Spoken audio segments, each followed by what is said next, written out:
Hello friends. Trading Avenue के एक और वीडियो में आपका स्वागत है। फ्रेंड्स, आज हम डिस्कस करेंगे इंडिया के जीडीपी डाटा के बारे में। यानी कि इंडिया का जो जीडीपी डाटा आया है वो उसमें थोड़ी गिरावट देखने को हमें मिली है। तो इस गिरावट का क्या मतलब है? क्या इससे जो है शेयर बाजार जो है स्टॉक मार्केट में गिरावट देखने को मिलेगी? और अगर मिलती भी है तो कितनी गिरावट हो सकती है? या फिर इसका असर जो है स्टॉक मार्केट के ऊपर नहीं पड़ेगा? इन्हीं बातों को जो है इस वीडियो के माध्यम से हम डिस्कस करने की कोशिश करेंगे। तो चलिए फ्रेंड्स, हम वीडियो को स्टार्ट करते हैं। वीडियो को स्टार्ट करने से पहले अगर अभी आप इस चैनल पर नए हैं तो सबसे पहले आप चैनल को सब्सक्राइब कर लीजिए ताकि इस तरह की एजुकेशनल वीडियो आप आगे भी देख पाए। तो फ्रेंड्स, इंडिया का जो जीडीपी डाटा आया है, लेटेस्ट जीडीपी डाटा जो है आपके स्क्रीन के सामने है। यानी कि अगर आप इसमें देखेंगे तो हमें जो है क्या गिरावट इसमें देखने को मिली है। यानी कि हमारा जो एक्चुअल जो डाटा आया हुआ है वो है 6.7%। यानी कि 6.7% का जो है हमारे पास जो है डाटा आया है, जो कि जीडीपी ग्रोथ रेट है वो 6.7% है इस क्वार्टर के अंदर। यानी कि अगर फोरकास्ट देखा जाए कि इसकी फोरकास्टिंग क्या हुई थी, तो ये एक्सपेक्टेड था कि ये 6.9% तक रहने वाला है। लेकिन जो आया है डाटा वो एक्चुअल डाटा है 6.7%। यानी कि अगर इसमें गिरावट देखा जाए तो 0.02% की गिरावट है। तो कोई बहुत बड़ी गिरावट नहीं है, लेकिन फिर भी जो है गिरावट तो गिरावट ही है।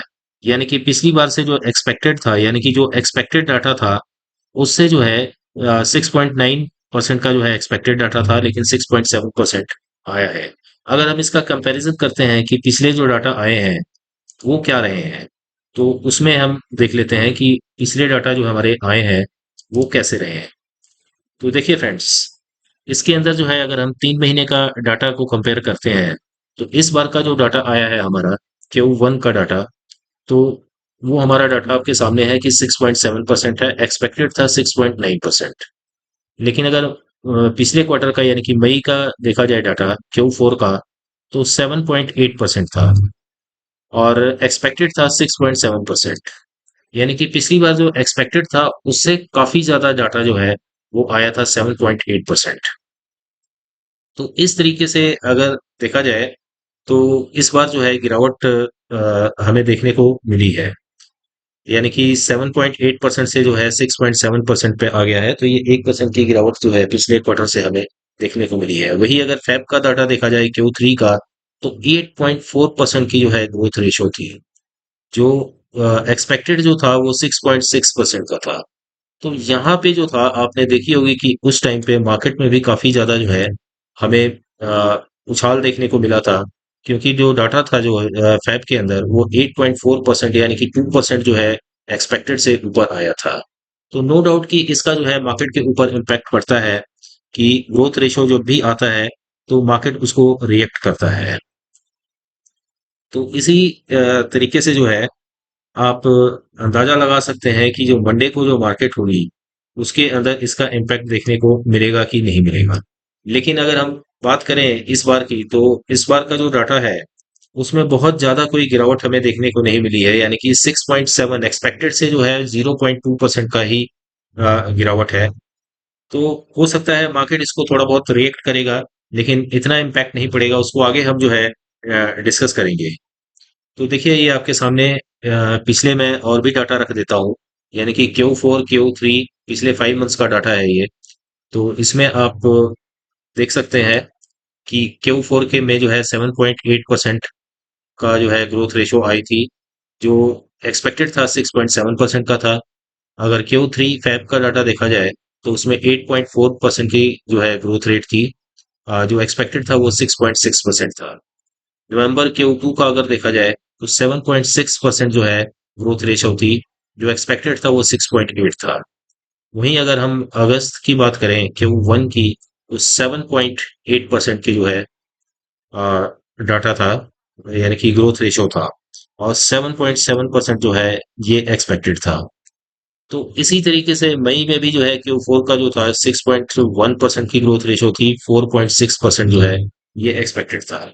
तो इस हिसाब से अगर देखा जाए तो जो एक्सपेक्टेशन थी उससे एक्सपेक्टेशन से जो है अच्छे रिजल्ट्स हमारे आ रहे थे। लेकिन अगर हम इस बार की डाटा की बात करें तो हमारा जो डाटा आया है वो एक्सपेक्टेशन से जो है वो अच्छे नहीं आए हैं। जैसा कि आपको यहाँ पे नजर आ रहा है कि 6.9 का जो है फोरकास्ट था इसका, लेकिन एक्चुअल जो डाटा है वो 6.7% का आया। तो यानी कि अगर हम रिकॉर्ड देखा जाए तो पिछले जो क्वार्टर के जो डाटा आए हैं, ग्रोथ रेशो आई है जीडीपी की, वो काफी बढ़िया आई है कंपेरेटिवली इस बार की। यानी कि इस बार की जो एक्सपेक्टेशन थी उससे कम ग्रोथ रेट जो है हमें देखने को मिली है। और अगर आप ग्रोथ रेशियो भी देखेंगे तो वो भी जो है डिक्रीज हुआ है कंपैरेटिवली जो है पिछले कुछ जो है एक साल का अगर डाटा देखते हैं तो उसके हिसाब से जो है जो ग्रोथ रेशियो है वो भी जो है कम हुआ है। लेकिन अगर हम इसको कंपेयर करते हैं यूएस के डाटा के साथ, तो देखिए यूएस का भी जो है जीडीपी का डाटा जो है कल ही आया है और उसमें जो है बढ़त देखने को हमें मिली है। यानी कि अगर आप यूएस का जो है ग्रोथ रेशियो देखेंगे जीडीपी का, तो वो 3% का था, जो एक्सपेक्टेशन थी वो 2.8% की थी। यानी कि एक्सपेक्टेशन से जो है वो ज्यादा आया था। और आपने कल देखा भी होगा कि मार्केट जो है 400 पॉइंट से ऊपर, सॉरी, 285 पॉइंट जो है ऊपर क्लोज किया था। यानी कि इसका रिएक्शन जो है मार्केट के अंदर हमें देखने को मिला है। लेकिन अगर आप कंपेयर करें इंडियन इकोनॉमी से अगर यूएस की इकोनॉमी को, तो जो इंडियन इकोनॉमी है वो ज्यादा तेजी से जो है उसमें ग्रोथ देखने को हमें मिल रही है, क्योंकि जो ग्रोथ रेशो है वो 3% की है यूएस की। अगर हम पिछले महीनों की देखें तो यूएस डाटा का अगर आप देखेंगे तो काफी जो है ग्रोथ रेट वहां पे कम रही है। यानी कि जुलाई का Q2 का अगर देखा जाए डाटा, तो वहां पे जो 2.8% की जो है ग्रोथ रेट हो, जो ग्रोथ रेट है वो देखा गया है। जो एक्सपेक्टेशन थी वो 2% की थी।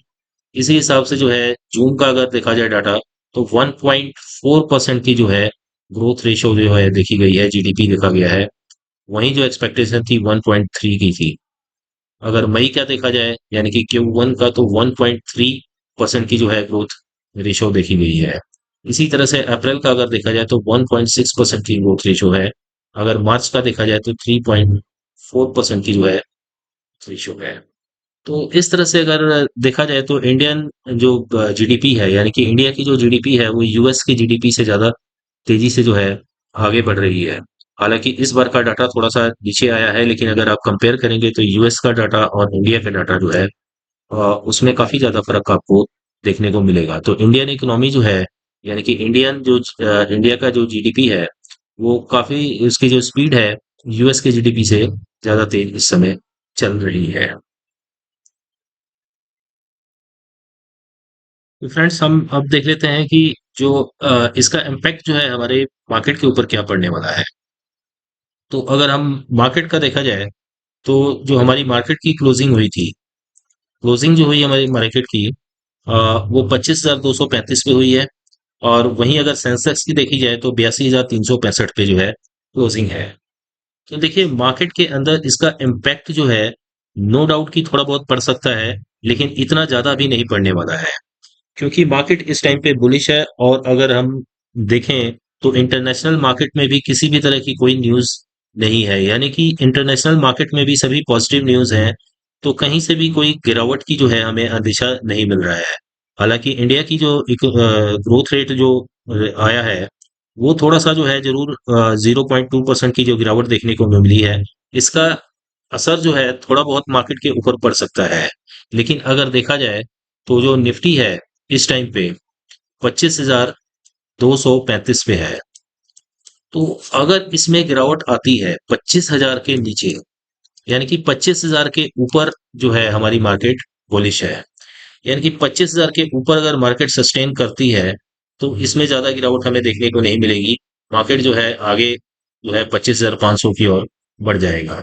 लेकिन वहीं अगर जो है गिरावट ये 25,000 के नीचे चला जाता है मार्केट, तो जरूर थोड़ी बहुत जो है हमें फॉल देखने को मिल सकती है। लेकिन हम ये नहीं कह सकते कि इससे जो जो बुल्स वाले हैं वो हावी हो जाएंगे मार्केट के ऊपर और मार्केट में बहुत बड़ी गिरावट देखने को हमें मिलेगी। जब तक कि इंटरनेशनल मार्केट के अंदर किसी भी तरह की कोई ऐसी न्यूज़ नहीं आती है, कि किसी भी तरह की कोई ऐसी हलचल नहीं होती है, तब तक हमारी मार्केट जो है इतनी तेजी से नहीं गिर सकती है। यानी कि इसमें ज्यादा गिरावट देखने को हमें नहीं मिल सकती है। अगर क्रूड ऑयल की बात करें तो क्रूड ऑयल का भी जो है उसमें भी जो है इतनी ज्यादा बढ़त देखने को हमें नहीं मिली है, और वो भी जो है सही रेट पे अभी चल रहा है।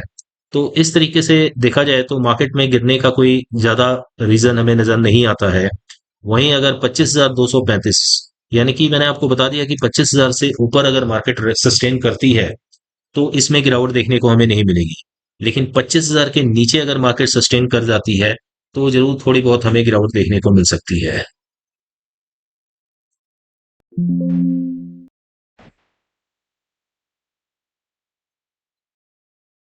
तो फ्रेंड्स, होप आप जो है इसको समझ गए होंगे।